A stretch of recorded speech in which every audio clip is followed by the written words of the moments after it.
Здравейте на всички, вие с Никитка и днес в това видео ще оправям мястото, където спя. Малко ме е срам да го покажа. Готови ли да го видите? Щом сте готови, 1, 2, 3. Тук торнадо не, ето е възглавницата ми, която легнах просто тук и я взех.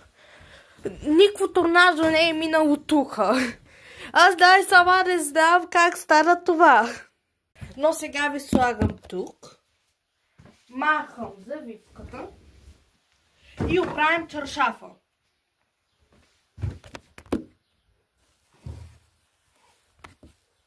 Чакай да оправя тук. Всичко да е окей. Това нещо. И махаме и възглавниците. И сега го оправям.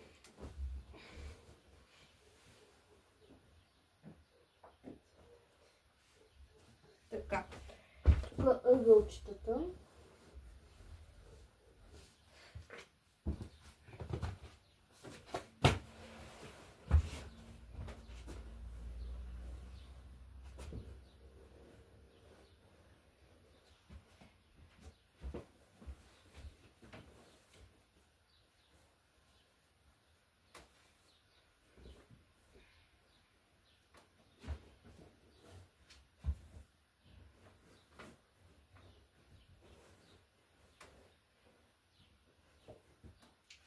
Горе-долу чаршафа е добре.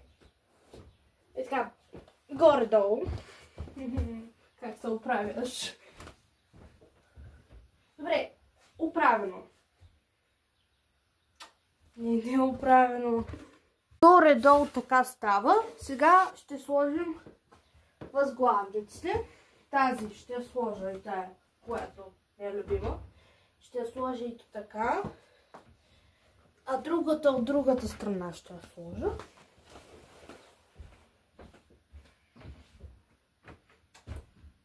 Е така. И сега ще има магия. Пау! Пау!